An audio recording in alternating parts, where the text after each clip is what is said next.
veis, vamos alcanzando ya casi el ecuador del certamen y vamos a vivir en este momento uno de esos momentos, valga la redundancia, que más felices nos hacen, ¿no? Que es la entrega de un premio, ¿no?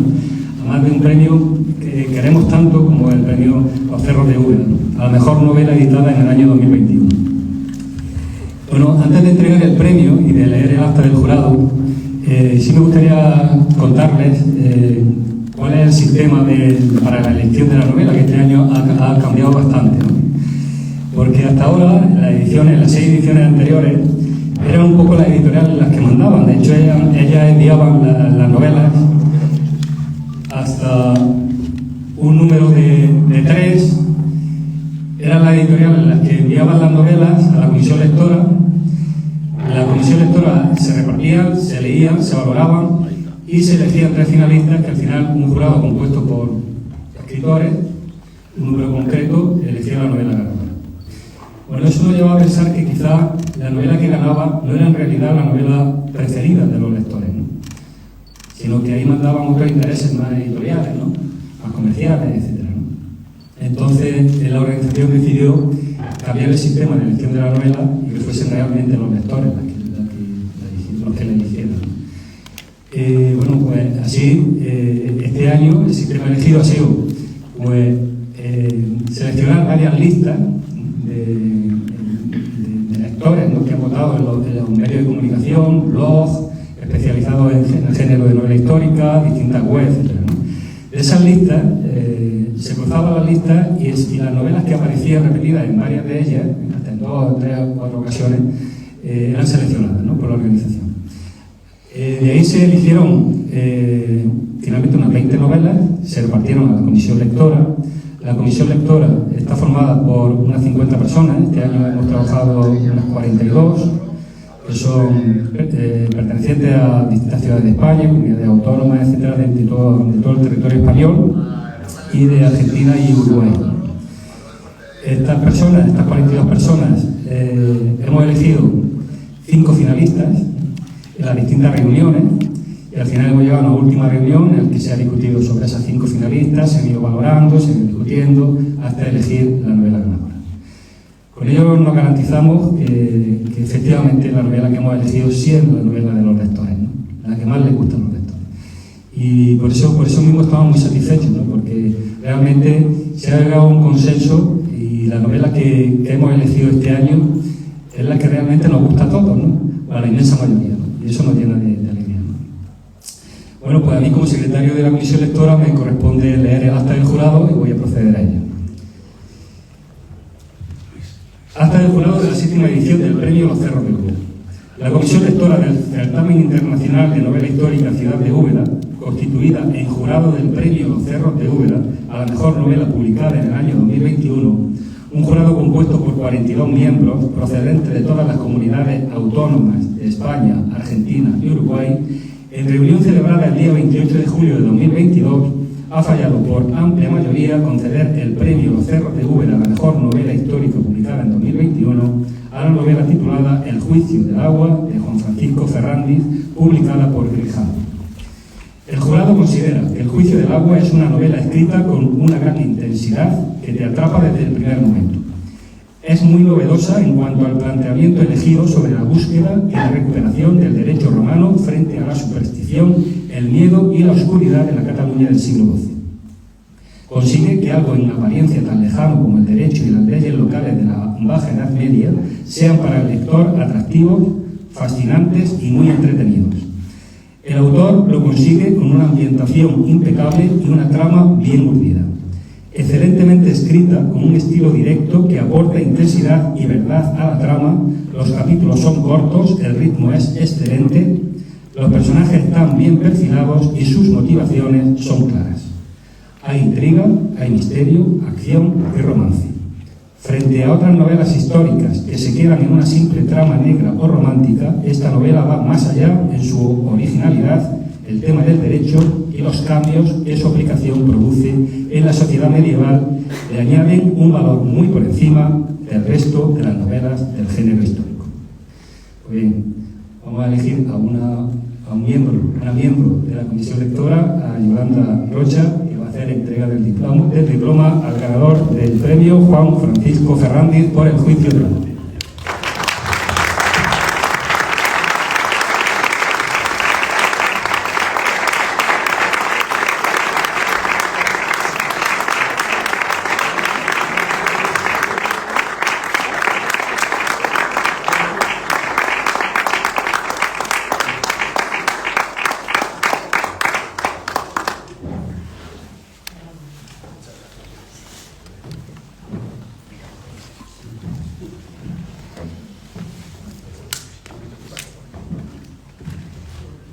Qué bonito. Sí.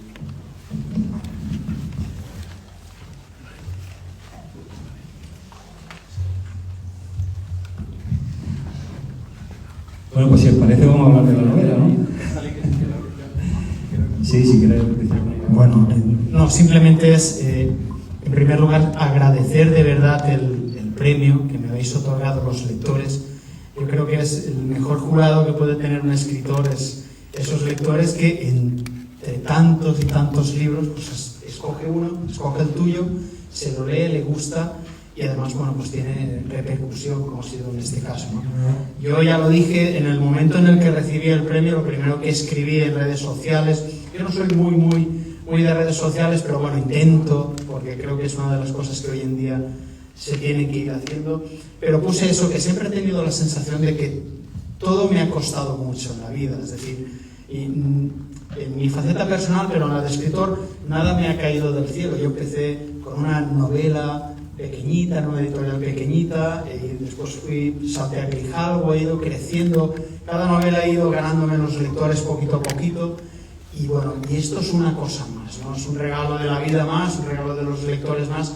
Por eso es por lo que me emocionó tanto el haberlo recibido, ¿no? Porque no es algo que, bueno, todo llueve del cielo, los premios, las felicitaciones, sino que de repente una vez pasa esto, la siguiente vez pasa otra cosa, y van pasando cosas poco a poco, y bueno, pues vale la pena, ¿no? Este camino, porque bueno, a mí me está dando muchas recompensas, pero ya os digo, todo cuesta. Y eso, así que muchísimas gracias y vamos a empezar a hablar. Muy bien. Bueno, para los que no lo sepáis, Juan Francisco Fernández nació en Alicante, licenciado en Derecho y ejerce como abogado actualmente en Valencia. Con solamente 4 novelas publicadas, ya es considerado un importantísimo referente de la novela histórica en España y también en el extranjero. Su novela ha sido traducida a 13 idiomas y tiene un amplio reconocimiento no solo nacional, sino también internacional. En 2012 publicó La hora oscuras, en 2015 La llama de la sabiduría, en 2018 La tierra maldita y ya en 2021 El juicio de valor. Con 4 novelas, como digo, ya eres un referente de la novela histórica en España, ¿no? Eso, aquí ejerciendo la abogacía en Valencia, ¿eso cómo se lleva? Bueno, pues eso es un proceso, como os comentaba. Realmente he empezado, ya alguien habrá dicho 4 y he dicho que empezó en una pequeñita. Bueno, hay una quinta, hay una primera que se llama Secretum Templi, pero está escrita en valenciano, en una editorial que quebró al poco tiempo, es decir, es una cosa inencontrable. Para mí es importante porque fue la que me dio a mí la seguridad de que yo podría escribir. Entonces salté a otro proyecto un poco más grande, que fue Las horas oscuras, que fue la que ya entré en Grijalbo, y a partir de ahí empieza esa trayectoria que has comentado. Yo la verdad es que en el proceso de estas 4 novelas mi actividad ha ido basculando, desde la jurídica hasta la literaria, he ido poco a poco decantándose por la literaria y por la divulgación, que estoy también en mi tierra haciendo de todo tema de leyendas y tal, a través de colaboraciones en emisoras de radio o algunas publicaciones. Pero bueno, a mí es que lo que más me gusta es escribir, sinceramente. El derecho me gusta, pero esto me gusta más, entonces, bueno, pues uno ya tiene una edad y trata de encarar su vida hacia cosas que le gustan, ¿no? Creo que una ley de vida que tenemos que intentar cumplir. Entonces, bueno, pues poco a poco me voy decantando más, pero así es como está la cosa. Bueno, tu anterior novela, La tierra maldita, se desarrollaba en el siglo IX, en Cataluña, en una ciudad sometida a la tiranía de los nobles, corruptos, etc., ¿no? Y aquí vuelve al mismo lugar ya en el siglo XII, ¿no? Con El juicio de valor. ¿Había algo de aquella novela anterior que me dejaste sin contar o algo? ¿Y lo has traído a esta? Porque bueno, es curioso, ¿no? Que a un mismo lugar y bueno, te has ido después, ¿no? Pues efectivamente, aquella novela, o sea, El juicio del agua nace de aquella novela. Ojo, no tiene nada que ver ninguna de las dos. Pero sí que es cierto que yo, en la documentación de La Tierra Maldita, en aquella novela, muchos de los héroes son nobles, caballeros que están defendiendo la marca hispánica, pues del azote de los sarracenos, que hace muy poquito tiempo que han perdido esas tierras y no renuncian a ellas. Ellos quieren volver a subir y llegar otra vez a los Pirineos. Y están ahí, la frontera del reino francés, que es la marca hispánica. Entonces hay una serie de milites hispánicos, una serie de caballeros de fortuna que están defendiendo a los 4 payeses que se atreven allí a trabajar la tierra. Claro, en la documentación lees, a través de los siglos, eso evoluciona, y esos héroes del siglo IX, esos que defendían a los payeses, son los que en el siglo XII se han convertido en señores feudales y están explotando y machacando a los descendientes de esos mismos países. Ahí empecé yo a pensar, ¿qué ha pasado? Es decir, ¿cómo ha degenerado ese héroe mítico que defendía al hombre de la tierra a extorsionarlo? A partir de ahí uno empieza pues ese camino de investigar y es cuando empieza a ver la situación que se vivía y de cómo realmente después cambia, ¿no? Que es un poco lo que iremos hablando, ¿no? Es decir, lo que pasa en el siglo XII fue un hito histórico de primera magnitud que casi pasa desapercibido a nivel histórico, pero que es lo que nos ha dado hoy en día la democracia, los derechos humanos, las libertades. Alguien hizo algo en el siglo XII para que siglos más tarde nosotros podamos estar aquí reunidos, opinando, cada uno pensando de una manera, votando a quien nos dé la gana. Y todo eso lo hicieron una serie de personajes y de personas que están metidos ahí en el juicio del agua. Déjame antes de que avancemos que haga una cosa que me gusta a mí mucho hacer, que es como al final aquí en el certamen Juan Francisco intentamos que esto sea una gran familia, echar un poco la vista atrás y repasar la relación que tienes con el certamen, porque es verdad que esta es tu primera visita, pero ya tuvimos una primera aproximación cuando tu novela La Tierra Maldita fue finalista del Premio Lucero en 2019. Se quedó ahí, no fue premio. Entonces decía el jurado, pero ya tuvimos ahí esa primera relación. Y cuando he estado repasando para preparar la charla, me he acordado que tu novela la comentamos en un podcast. Hay muchos podcasts de nuestro podcast. Y hablamos de novela histórica, ¿verdad? Llevamos aquí ya medio centro, no se habla todavía del podcast. Total, que no lo oye del podcast, es fácil comprar aquí. No, en serio. El primer programa, yo debuté en nuestro podcast comentando tu novela en las novedades. Va a hacer casi 2 años ya mismo. Y yo fui creo que de los primeros que cometió el error de pensar que el juicio del agua venía por algún conflicto entre payeses, por cuestiones de regadío, y que era como el agua hoy en día, era el ejemplo que nos ponían de que no era un bien económico porque había sobreabundancia, pero era algo que al revés. Y que ya en aquella época puede que había problemas con el agua. Si hay algo que comentamos en el podcast y es algo que coincide en la comisión lectora, es el arranque tan potente que tiene tu novela, esa figura de la ordalía, sí, que sale y que creo que es la mejor manera. Sí. Yo creo que uno de los primeros capítulos que yo, novela histórica que más me ha gustado a mí, que más me engancha. Tú eres consciente, lo habrán dicho mucho, que ese primer capítulo es fundamental en la novela. Yo al final uno cuando va buscando documentación y siempre trata, y más hoy en día, ya creo que todos los escritores tienen claro, de cualquier género, que tienen que impactar desde la primera página, porque si no hay tanta oferta que la gente se cansa. Es decir, rápidamente si no te engancha hay tanta oferta que entonces somos ya conscientes de eso, pero bueno, pues habrá que buscar la manera. Yo cuando leí la documentación sobre la ordalía del Salvats que se hacía en aquella zona, hay varios casos documentados, incluso alguno entre el monasterio de San Cugat del Vallès y unos valleses, hay otros entre familias de nobles. Esa ordalía de Albatx, es decir, de 2 niños pequeños, ellos son los que se someterán al juicio de Dios, y Dios decidirá quién de las 2 familias tiene la razón con base en lo que le pasa. Así. A mí me impactó tanto que rápidamente vi algo. Yo como escritor me muevo por impulsos e imágenes. Supongo que otros escritores que hay aquí y otros que habrán pasado, pues les puede pasar lo mismo. Es decir, al final ves algo cuando estás leyendo, estás documentando, estás tratando de buscar argumentos, tramas, lo ves, y cuando lo ves es eso lo que tienes que escribir. Ya no tienes que hacer nada más que repasar lo que estás viendo y tratar de plasmarlo de la manera más atractiva. Entonces yo vi a esos dos niños, vi ese momento, vi ese dolor de una madre ante la situación, y sobre todo vi algo, que es la injusticia. Algo pasó en aquel momento, lo estábamos comentando antes de entrar, que en la Edad Media realmente los tres estamentos, es decir, los nobles, el clero, la gente, no veía la situación en la que vivían como injusta. Era lo que Dios les había mandado y era su destino. Es decir, cuando vayamos al juicio divino, cada uno apechugará con lo que tenga y Dios castigará a los que han cumplido o les premiará.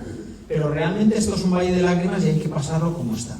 Pero algo pasó, que alguien en un momento dado alzó la vista y dijo: es que esto que está pasando es injusto, ¿no? Y eso es lo que yo quería contar, ¿no? Y es un poco la base de la trama. En el momento en el que alguien da un puñetazo a una mesa y dice: yo por ahí ya no quiero pasar, tenemos que cambiar esta situación, y aparte de ahí empieza. La novela empieza con ese puñetazo, ¿no? Con ese primer capítulo, que es una injusticia muy grande. Esos niños metidos en una cisterna excavada en la roca, con agua congelada, unos niños de apenas un año, ¿no? Y ahí están los dos protagonistas de la novela, en el primer capítulo. Sí, es que Albaig, bueno, en valenciano, en catalán, es decir, Albaig es el niño prácticamente recién nacido. De hecho, ahí en las campanas hay una que es la de Albaig, que es la que cuando moría un niño sonaba esa campana, que es la más aguda, y la gente de los pueblos sabía que el niño que había fallecido era prácticamente un recién nacido. Bueno, pues ahí están ya Robert de Tramuntana, protagonista de la novela, y Blanca de Corbiú. Esos son los niños que se someten a esa ordalía, y la novela pues cuenta la vida de Robert de Tramuntana, su transformación, ¿no? De renegar de cualquier cosa que se pareciese al derecho hasta convertirse en un extraordinario juez, ¿no? Todo ese proceso, esa vida repleta de aventuras, de venganzas, traiciones, misterios y una, para mí, extraordinaria historia de amor, ¿no? Para Palagosa, una historia de amor bastante creíble, ¿no? Bastante potente, ¿no? Que eso me gusta mucho.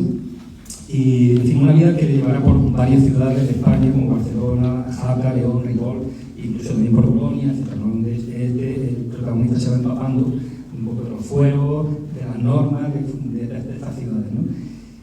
Y sintiendo también en su propia carne, pues, las consecuencias del miedo, de la superstición y cómo romper eso, ¿no? Ese es un poco el argumento de la novela, sin desgranar mucho más. Bueno, pues cuéntanos cómo cambió, bueno, ya lo estás contando, ¿no? Pero cómo cambió el derecho, la historia de España a finales del siglo XII, y cómo es posible que algo tan importante como fue el derecho romano se olvidase, se relegase durante toda la Edad Media. Y ¿qué causa? ¿Qué piensas tú? ¿Cuáles fueron las causas por las que el derecho romano se olvidó y a costa de la superstición y del miedo? A mí, realmente, bueno, las causas creo que podemos entrar en historias, conflictos y tal, pero a mí lo que más me impresionaba no fue el olvido del derecho romano, porque al final el imperio se hunde, llegan otros, sino es la capacidad que tiene el ser humano de olvidar, ¿no? Como hemos tenido, o sea, cosas como la libertad es cosa inestimable, es decir, la libertad por encima de todo. La ley está por encima de la casa de oro, la casa de oro era la casa de los emperadores, es decir, en el derecho romano ya decía, nadie está por encima de la ley, ni siquiera la familia del emperador. Esos son conceptos que podrían hoy salir en pancartas de la libertad. La libertad está por encima de todo. ¿Cómo eso se olvidó? Y entramos en un mundo en el que el espíritu y la filosofía es la guerra. Es decir, las ordalías realmente son batallas.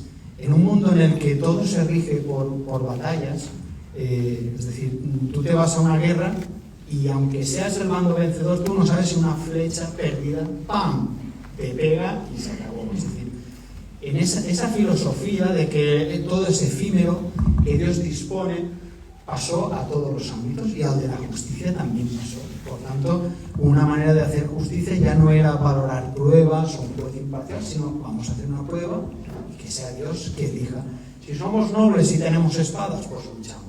Pero cuando el juicio era con otro que no tenía espada, como un payés, pues había que hacerlo de otras maneras y empezaron a surgir ese tipo de cosas, como la ley del salvage, o en Barcelona, que en la ley, en los usaches, está la guerra de bastones, es decir, uno que no era noble, su testimonio valía hasta X dinero, ¿no? En sueldos, pero imaginemos hasta 600 euros.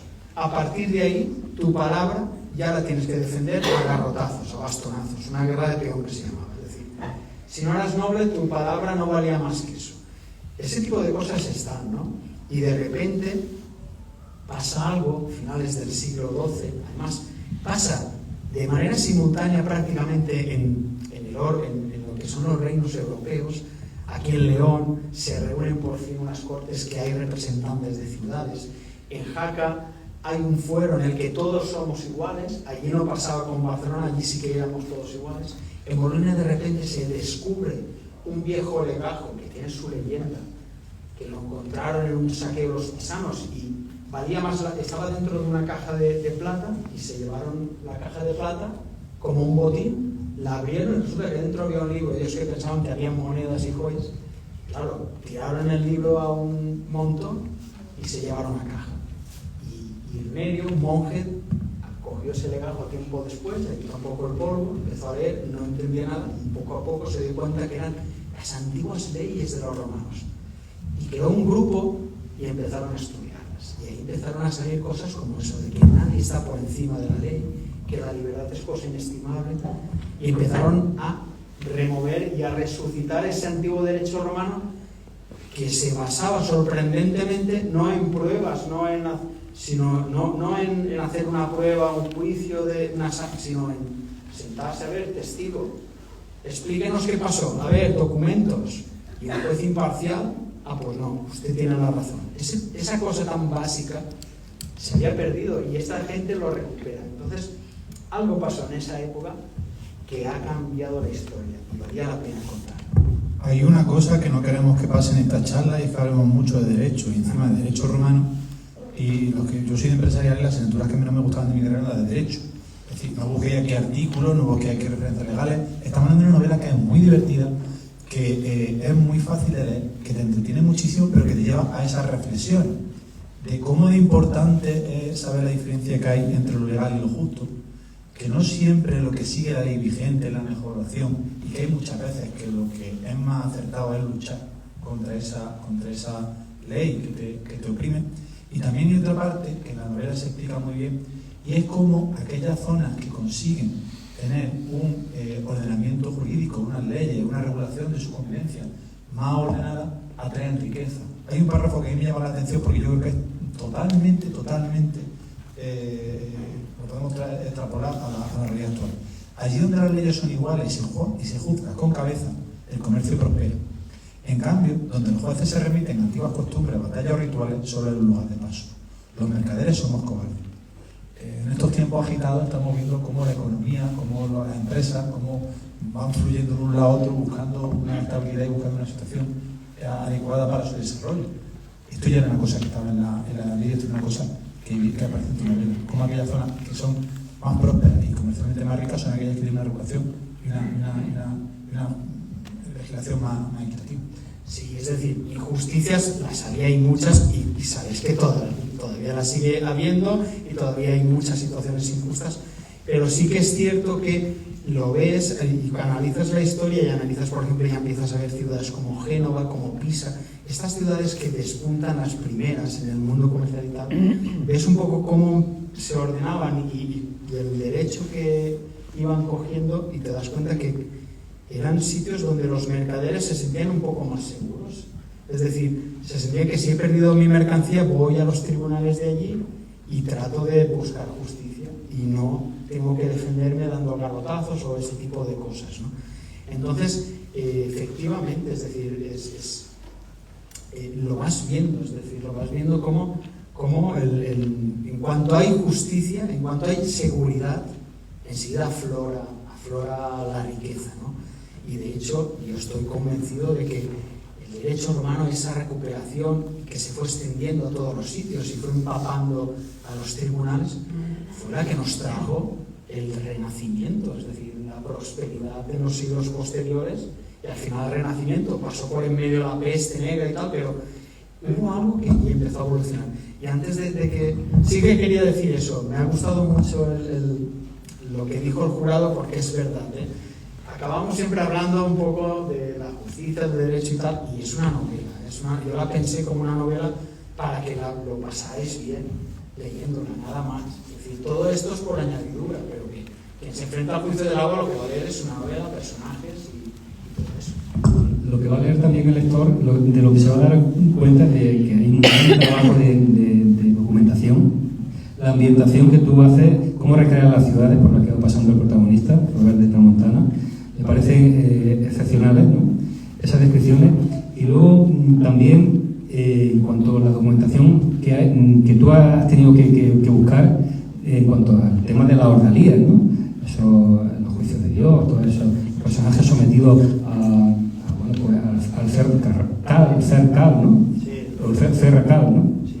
El hierro candente o la batalla del peón, etcétera, ¿no? ¿Cómo ha sido ese trabajo de documentación? ¿Cómo te has enterado? ¿Cómo has trabajado el tema de la ordalía, por ejemplo? Sí, es una documentación bastante ardua.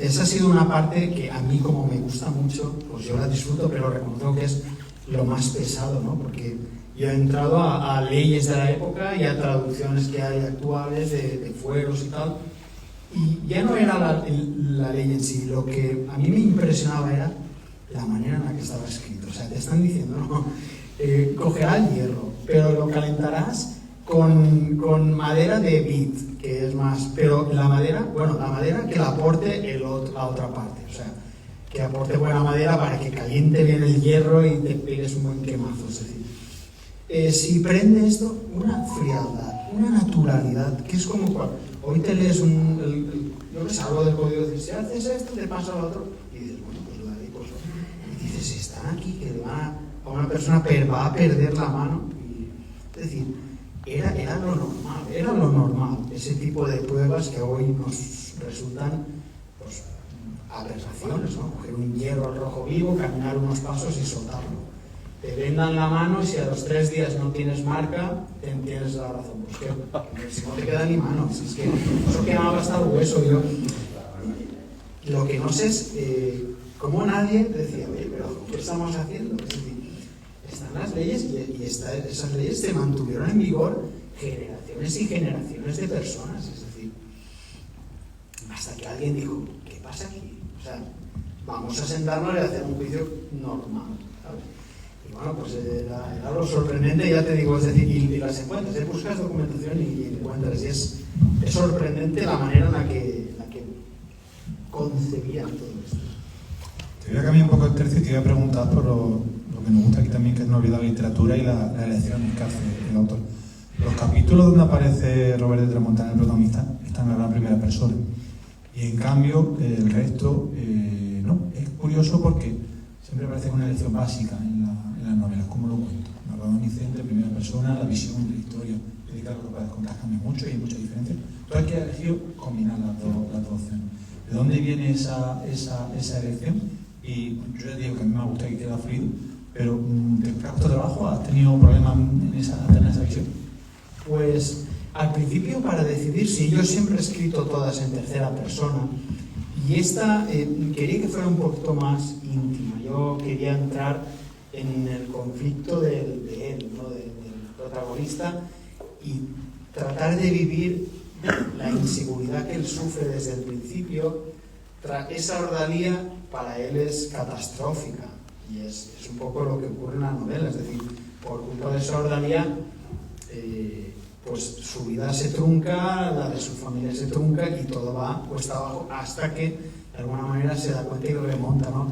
Y inicia un camino iniciático. Mirad, yo me planteé esta novela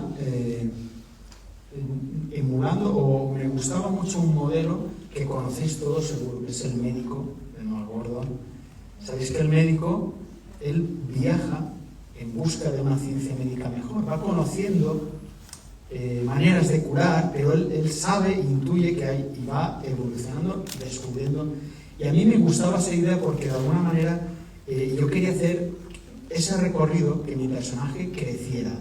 Y en Barcelona, vale, hay una manera de juzgar, pero ¿puede haber un sitio mejor? Pues sí, vamos a viajar. ¿Puede haber un sitio mejor? Y ves cómo va creciendo él, pero también vemos esa evolución de la humanidad de aquella época, ¿no? Cómo ya se estaba empezando a ver el mundo de otra manera, ¿no?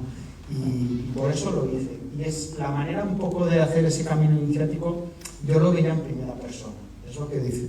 Yo lo veía así, me veía Robert de Tramontana y decidí hacerlo. Pero claro, después yo no quería dejar de contar un poquito la historia de Blanca, que es la otra Albat, es decir, yo quería contar un poquito la de los dos niños que sufrieron sordalia, pero bueno, poniendo el foco en uno, porque al final, si la novela ya tiene 600 páginas, como para empezar a...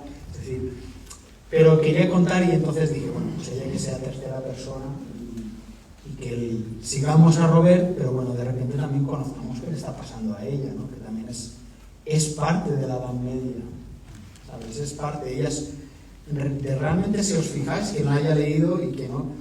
Robert no deja de ser un poco ingenuo, es decir, él, todo lo que le ha pasado va descubriendo cosas y va un poco... Y ella es la que realmente es una mujer medieval y sabe de qué va el tema. Y ella lo mira y bueno, pues... Pero ella sí que sabe, y además, cuando digo medievales, esa manera de ser de esas mujeres que era su trabajo casarse y tal, pero después ellas tenían sus amores, sus sentimientos y lo reflejaban incluso hasta en poesías. Y su trabajo era casarse y oye, pues eran profesionales, pero a veces pensamos que estaban sufriendo y no te querías. No, eso te iba a comentar, llama la atención que también esta es una novela de mujeres, ¿no? De mujeres muy valientes, muy decididas, no solo Blanca, sino luego está Salomé, Adela, Isla, ¿no? O sea, son novelas, son mujeres con mucho coraje, ¿no? Y eso llama la atención en la Edad Media, ¿no? Incluso, como tú dices, Blanca de Corbión no deja de ser también bastante protagonista, ¿no? Y nos daremos cuenta de ello, de que la otra gran protagonista de verdad de la novela es Blanca al final de la novela, en los últimos capítulos, ¿no? O sea, que tenía muy claro que el papel de la mujer tenía que estar bien reflejado. Sí, es decir, no solo en esta, en todas mis novelas aparece, porque es que realmente apenas rascas en la historia salen, ¿no? Y salen esos papeles protagonistas que tuvieron, que no fueran protagonistas oficiales, pero que lo hicieron, ¿no? Y por ejemplo, el personaje de Salomé está inspirado en esas juglaresas que iban sobre todo por el camino de Santiago y han quedado muchas veces reflejadas en los capiteles de ciertas iglesias, ¿no? Esas mujeres dando la revoltereta con la melena rozando el suelo, con sus castañuelas, con los brazos en jarra, las llaman Salomés, pero los estudiosos mismos lo dicen. No emula realmente a la Salomé, o puede que sí a nivel de capitel, pero lo que el picapedrero estaba haciendo era contándonos o impactado con la imagen de esas juglaresas que pasaban por allí, ¿no? Y reflejando a esas mujeres, y estaban, ¿no? Y yo creo que cuando hablamos de la Edad Media es bonito también, no solo pues, ver el conflicto de dos nobles, sino también ver un poquito el salseo que había, ¿no? Y todo tipo de personajes y cómo vivían, cómo se rebelaban ante ciertas situaciones, la que entraba en el carril, ¿no? Y se convertía en una mujer medieval como Blanca, o la que se salía del sistema y vivía aparte, y era juglaresa, iba por los caminos que la sabían y la documentación la refleja. Entonces es cuando lees y te da la sensación de que estás metido, ¿no? A mí me pasa como lector cuando hay personajes de todo tipo, variados, cambiantes, estás metido en el ambiente, ¿no? Haces el recorrido más ambientado, ¿no? Y yo es lo que trataba de reflejar, que hubiera muchas cosas.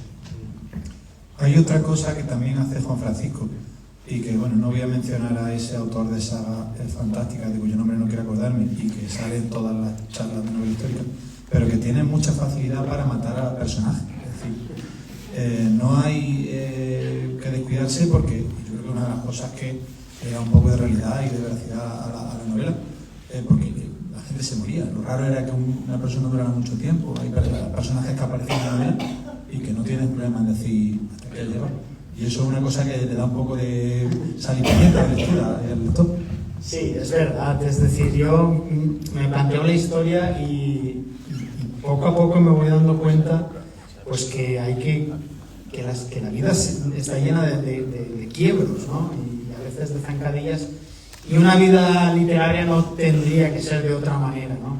Entonces pasan esas cosas en las novelas, y no te quieras ir, a veces me sabe mal, ¿eh? A veces me sabe mal porque yo soy el primero que me enamoro de los personajes y lo tengo que, o sea, pero es que tiene que ser así, y lo veo, y como lo estoy viendo, pues al final lo escribo, porque ya os he dicho que yo lo veo y los pobres se van. Pero bueno, no pasa nada, pues la vida continúa y aquí estamos, así que... Aparte de ser muy visual, como tú dices, ¿no? Y en cuanto a la técnica, ¿no? Utilizar la tercera y la primera persona que decía Pedro Pablo, bueno, ahí también tú tienes un secreto, ¿no? Para hacer que algo tan en apariencia áspero como es el derecho, ¿no? Sea tan entretenido, ¿no? Esos capítulos tan cortos, con tanta acción, en todos los capítulos pasa algo, ¿no? Ese es muy corto, ¿no? ¿Qué recursos has utilizado, ¿no? Para que eso que estoy diciendo, ¿no? Que algo que en apariencia puede echar para atrás al lector, como es el derecho, al final se convierta en algo muy divertido, muy entretenido? Bueno, yo creo que al final es tener muy claro que tu estructura tiene que ser esa. Es decir, en el momento en el que yo decido con la editora, porque yo tenía mis dudas, quería hacerlo, yo pensaba que era algo que no estaba escrito y que merecía una novela, este descubrimiento pero a mí me daba miedo. Entonces yo mismo me di cuenta de que tenía que ser una novela muy activa porque no podíamos correr el riesgo de centrarnos demasiado en el tema técnico, teórico o filosófico de la justicia, de la equidad. Eso tenía que salir, pero solo iba a ser valorado por el lector si realmente lo que leía eran aventuras, desventuras, amores, intrigas, misterios. Si después aparece el derecho, me lo ibais a perdonar. Pero como solo aparecía el derecho y los personajes sentados y hablando, y ahora me voy y uno me empuja en la calle y vuelvo y empiezo otra vez a hablar de derecho, no me hubierais perdonado. O sea, esta novela no. Yo no quería eso, yo quería que lo pasarais bien, ¿no? Y pues eso, pues a veces muere uno, pues ha muerto, pero que pasaran muchas cosas. Y así es como entre eso se va deslizando esa idea más profunda, ¿no? Que es ese cambio, esa revolución casi silenciosa pero definitiva en la humanidad. Pero ya os digo, eso se va deslizando en medio de tantas y tantas aventuras. Me parece que es un momento para que hagamos una cosa de la que vengo ya amenazando a muchos de los miembros de la comisión lectora, y es que como aquí hay gente que no solamente se ha leído la novela, sino que se la ha valorado y que tiene su opinión, pues me gustaría que la expresara. Aquí podemos hacer dos cosas: o hay voluntarios, o que yo soy el que tiene micrófono inalámbrico, voy como los profes y el que yo diga, o sea, que vosotros mismos. Me vaya a dar lugar adelante, que vaya donde yo quiera y haga aquí un Isabel Genio y la ha tocado hacerlo. No sé si se me escucha. Bueno, soy Ángel Figueroa de Libres y sí estaba en la comisión histórica y me gustó mucho tu novela. He de decir que no fue la que más me gustó. Eso hay que decirlo también. Eso por la parte de la segunda que vale. Y en esto creo que coincidimos muchos, que bueno, la primera o la segunda, ahí estabas. Y al final, pues por un consenso, pues ahí estás ahí ahora en la mesa. Fluye muy bien y bueno, yo creo que se ha dicho todo, prácticamente todo. Me gusta cómo fluye y me gusta el valor añadido que le da todo el tema del derecho y el tema de la justicia. Y eso es lo que permite diferenciar de otras muchas novelas históricas que hay, que están bien escritas, pero que se quedan un poco cojas. Y bueno, bien, o sea, yo creo que va un poco de camino. Debe ir siguiendo. Pues muchas gracias. Tengo otra pregunta. ¿La finca tramontana existe realmente o no? No quise entrar ahí porque eso, es decir, ese tipo de masías sí que había. Y sí que es cierto que el derecho que discuten ellos, por el que se produce la ordalía, que poco vamos a entrar ahí, eso sí que es verdad. Es decir, hubo una masía, tendría que ver ahora en que está por la zona aquella, hubo una masía que se vio metida en un lío con su señor por ese tema y fue, según el autor, prácticamente la última de toda aquella zona que aún tenía algo de libertad, A partir de ahí ya nadie, ya todos los señores feudales controlaban absolutamente toda aquella zona. Ya no había ningún, porque aún quedaban desde aquel siglo IX ciertas payesías libres, que ellos no tienen que responder ante nadie, ni tienen que pagar ningún tributo, pero claro, los señores feudales pues apretaban, iban, pues, y al final tenían que ceder, y el que no cedía... Me sorprendió mucho en la precisión en la ambientación de la zona. La vi muy trabajada y como muy cuidada.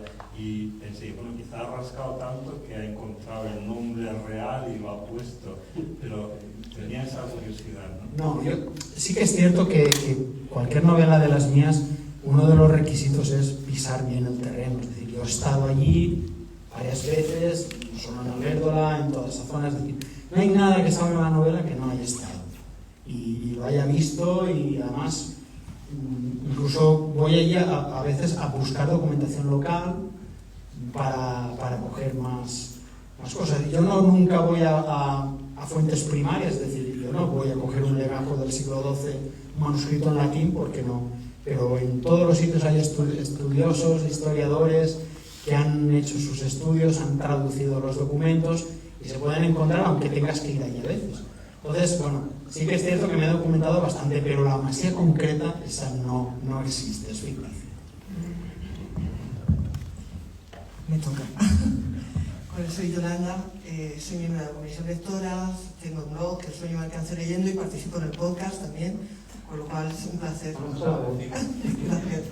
Y a mí lo que me fascinó, yo leí tu novela cuando salió al mercado, en este caso solo tuve que refrescarla, por decirlo así. A mí lo que me llenó muchos huecos, yo estudié Derecho y siempre tenía la duda de por qué el derecho romano se había abandonado. Y entonces, digamos que tu novela me había servido para llenar esa laguna que yo tenía. Y sobre todo lo que me fascinó fue la ambientación. Yo creo que te permite, es tan visual que te permite estar viviendo en ese momento. Y estás viviendo desde el punto de vista de los personajes. A mí eso me pareció impagable y creo que es lo que más brilla en tu novela. Por supuesto la historia, por supuesto los personajes, pero el contexto tal como lo has dibujado es brutal. Pues muchas gracias. Realmente yo creo que lo único que me interesa como escritor es provocar un viaje en el tiempo, es decir, que el lector esté en el ambiente en el que estamos, en este caso, en ese momento, en ese lugar, con esas circunstancias y viviendo eso. Eso es lo que trato de conseguir, y si no lo consigo, mal por mí, es decir, tengo que esforzarme más en la siguiente, pero bueno, yo sí que pongo ahí todo mi esfuerzo, más que en la documentación y tal, que está en eso, en que los personajes tengan vida, tengan algo, ¿no? Y los veas que no son una simple descripción, sino que tengan más. Hay más profundos, hay menos, lógicamente, pero lo suficientes como para que el lector se sienta, pues eso, acompañado y caminando con ellos, a ver qué le pasa a Robert a ver a la Blanca pobre, a la Salomé esta que se me desmadra. Es decir, ese tipo de ambiente que siente un lector cuando está zambulido en la novela es lo que yo trato de hacer. Voy a poner a Valeriano un compromiso, pero que aprovecho para decir que Valeriano vino aquí el año pasado como asistente. Lo invitamos a que formara parte de la comisión lectora, y aprovecho para decir que cualquier lector que esté en la sala y que se anime a formar parte de la comisión lectora, tened por seguro que va a ser bienvenido, y que esto es una cuestión abierta, que será una convocatoria oportunamente, y que si estáis interesados por poneros en contacto con el certamen a través de cualquier forma, por correo electrónico, por redes sociales, como queráis. Encantadísimo de que forméis parte, de que cuanta más gente estemos mejor y de que esto vaya creciendo. Yo digo, Valeriano vino el año pasado, Valeriano se zampa hora y cuarto, ¿escuché? Hora y media, para venir aquí al certamen desde su pueblo de Castillo Locurín. Viene también entre semanas, o sea que me parece que tiene un meritazo increíble, y que pues este año ha sido su primer año en la comisión lectora, y que cuéntanos un poco tu experiencia. Y no nos engañes, que me acuerdo de lo que votaste. Bueno, gracias a Pedro, pero vamos, cuando dice el mérito de venir, conducir hora y media por autovía no tiene ningún mérito, ¿no? El mérito es que, como dicen en mi pueblo, el que ciega en agosto, ¿no? Pero bueno, la verdad que lo de la comisión lectora es una experiencia, para los que nos gusta leer, pues vamos, impresionante, ¿no? Lo que pasa es que yo, por ejemplo, soy muy responsable, o no sé cómo decirlo, ¿no?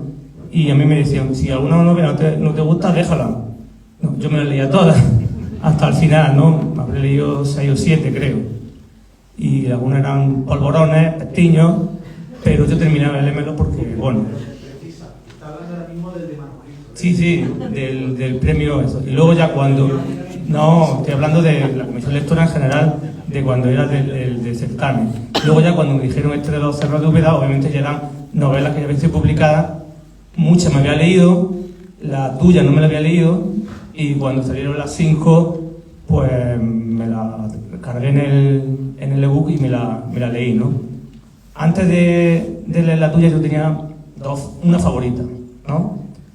Pero cuando leí la tuya digo, uff, esta me encantó como hemos dicho, por el principio, digamos, potente, como dijo antes Posteguillo, como dice Hitchcock, ¿no?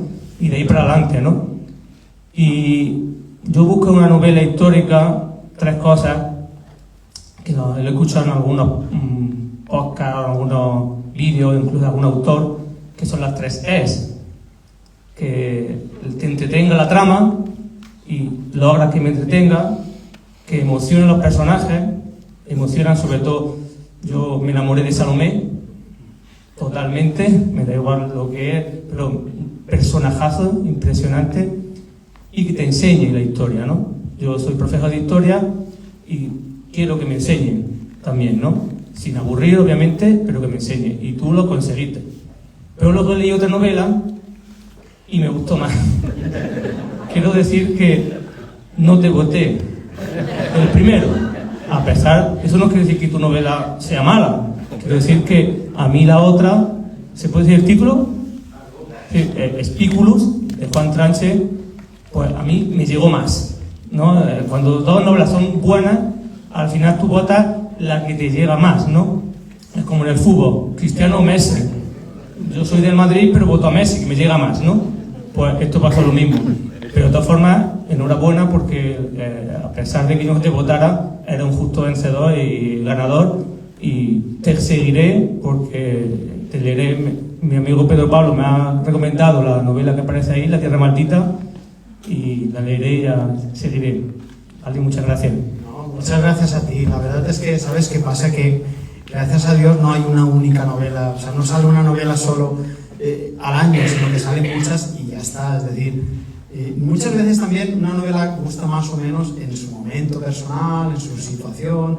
Entonces, es normal que esta haya entrado, haya gente que se la haya resistido más, seguro que habrá gente que esta se la habrá dejado, gente que no le ha gustado nada, gente que le ha encantado.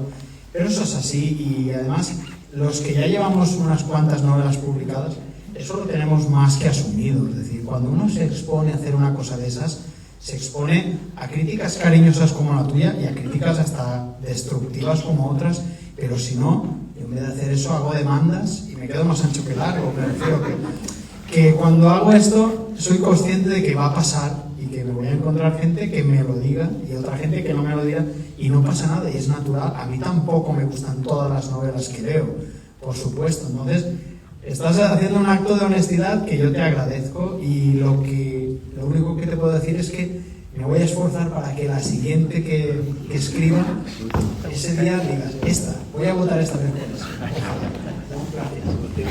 Gracias. Sí, a mí no me tocó tu novela leerla, por lo cual no la voté ni en ningún sentido, no puedo votarla, ¿no? La vi después de que había ganado, y pues la novela que ha ganado tengo que leerla, ¿no? Entonces a mí me ha fluido leyendo la novela. Yo había leído antes La arma de la luz de Sánchez David, que es el mismo espacio geográfico, creo. Yo creo que no conozco bien la zona, pero creo que es el mismo, de la misma época. No sé si la tuya es un poquito después. Sí, es un poco después. Un poco después, ¿no? Entonces, y él juega también con la misma situación de barbarie de la nobleza en la zona, y donde, digamos, la arma de la luz es, por fin, las letras, la cultura, ¿no? Y el nacimiento de los monasterios en esa zona, ¿no? Como cuna del conocimiento, se empiezan los grandes copistas de las obras clásicas, esto me ha recordado muchísimo, ¿no? Es decir, y las dos novelas me gustan muchísimo por eso, ¿no? Porque una que te has volcado la idea de que el derecho, la justicia, que además nacen los conventos, es decir, porque esos son los monasterios donde fija que está el conocimiento del derecho romano y por tanto se transmite, ¿no? Fíjate qué curioso, yo no he tenido aún el privilegio de conocer a Jesús Sánchez y espero conocerlo, no sé, algún día en algún evento o algo, porque salieron prácticamente las novelas al mismo tiempo y están hablando de lo mismo, pero en dos momentos diferentes, distintos, porque realmente en esta novela todo esto de uno de los caminos, aparte del derecho romano, fue la paz y tregua, ¿no? Claro, él es unos 100 y pico años antes, que es cuando eso se le ocurre a la Iglesia por fin, y es el monasterio de Ripoll y el Abad Oliva, son los que en algún momento dicen hay que hacer algo porque es que si no los nobles se nos comen, ¿no? Entonces crean la paz y tregua de Dios y empiezan de alguna manera a calmar los ánimos de los señores feudales y a tranquilizar.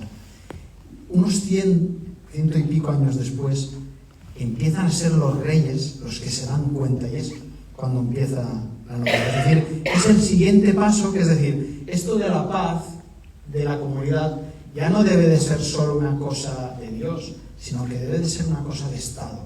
Tiene que ser una cosa que los poderes públicos, los reyes, tenemos que garantizar que el pueblo tenga cierta paz para poder eso, pues que los caminos sean seguros y tal. De alguna manera, no es que sean complementarios, pero son dos pasos que están complementados, es verdad. Pablo creo que lo tiene muy complicado porque es cura. Sí, lo sé. Tiene obligación de decir misa, no hay manera de traerlo al certamen. Tiene que ser entre semana a lo mejor, ¿no? Ni siquiera, muy complicado. Es que hace misa a las 9 de la noche. Yo sí reconozco que me he leído tu novela y creo que la hubiera votado, ¿no? Si de todas las que había, pues creo que sí, que a lo mejor podía haber votado la tuya como ganadora. Y bueno, pero cualquiera era una novela genial, cualquiera de las que estaban, ¿no? Lo que sí, leyendo tu novela, yo me he dado cuenta de que a la Iglesia en época medieval se le critica mucho, pero bueno, la Iglesia, los monjes, pero me doy cuenta de la importancia que tenían, ¿no? Como maestros, como salvaguarda de muchos libros, ¿no? Yo creo que han llegado gracias a ellos, ¿no? Y yo quería preguntarte si tú, lo que cuentas de ellos, eras consciente de esa importancia y querías hacer hincapié en esa importancia. Sí, fíjate que yo ese tema yo lo profundicé mucho y reflexioné mucho en mi primera novela, en la que publiqué la primera con Grijalvo, Las horas oscuras. Esa novela va de unos monjes que en el año 1000 viajan a Irlanda y se llevan libros para cuidarlos y copiarlos. Es decir, es cierto que hubo un momento en el que quedó reducido prácticamente el conocimiento a esas bibliotecas que se copiaban, muchas veces hasta se copiaban sin esos monjes ni siquiera entendían ya lo que copiaban, porque ya ahora, hoy en día, los estudiosos y tal detectan errores, y este monje no entendía lo que copiaba, pero se estaba haciendo. Era una de las cosas que gracias a eso pues hoy podemos leer a Tácito, podemos leer. Habéis tenido antes aquí el lujo de tener a Santiago Posteguillo. Gracias a esos monjes se salvaron muchos de esos escritos que hoy en día sirven para poder contar la vida de Julio César, o de salvar a Suetonio, salvar a Tácito, salvar esos textos que tienen 2000 años, se salvaron en monasterios. Entonces, bueno, pues salen. Ya te digo que en la otra novela es una parte argumental principal, aquí salen un poco de pasada en Ripoll, pero sí, así es. De hecho, Irnerio era monje, ¿no? El de Bolonia que rescata y crea la escuela de glosadores, pues eran unos monjes y empezaron a ver que podía haber algo interesante para regirnos, ¿no? Y empezaron a traducirlo y a explicarlo. Así que, bueno, que eso pasó y ya está. Bueno, pues muchísimas gracias. Antes de terminar, te has dicho, y estamos de acuerdo, tu novela es muy divertida, muy entretenida, hemos aprendido mucho, lo hemos pasado muy bien, pero me gustaría acabar con esta reflexión que haces tú en la nota final de la novela. Dices, En la actualidad manoseamos y retorcemos los conceptos de libertad y justicia, creyendo que al ser fundamentales no se nos pueden arrebatar. Lo mismo pensaba un romano del siglo III. Nada hay más frágil que los derechos humanos y podríamos perderlo con facilidad, incluso olvidar que la justicia es dar a cada uno lo suyo. La libertad y la justicia solo subsisten si la violencia está sometida, lo queramos o no. Es decir, el Estado de Derecho, la justicia y la libertad son cosas muy frágiles y como no nos pongamos a ello lo podemos perder en cualquier momento, ¿no?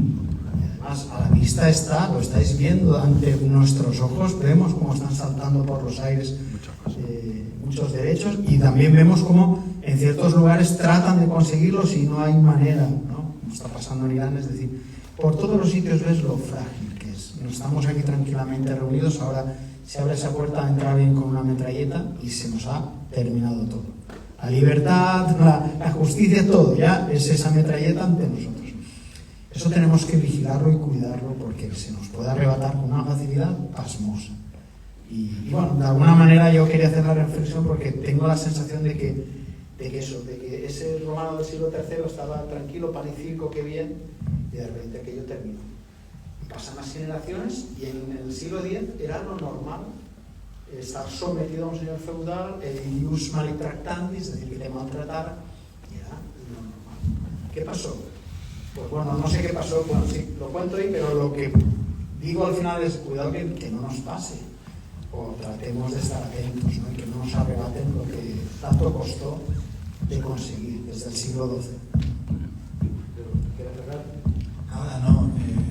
Bienvenido, Juan Francisco, a la familia del certamen y ya sabes que aquí tienes tu casa y que esperemos que vuelvan pronto con el nuevo formato y que tengamos el placer de volver a venir. Es un placer. Pues el placer ha sido mío. Muchísimas gracias a todos los asistentes y gracias por la paciencia de escucharme. Yo sé que me enrollo un poquito, pero bueno, pues encantado y ojalá pueda volver a venir y contaros nuevas historias y nuevos rollos que podamos aquí disfrutar entre todos. Muchísimas gracias, Juan Francisco. Muchas gracias.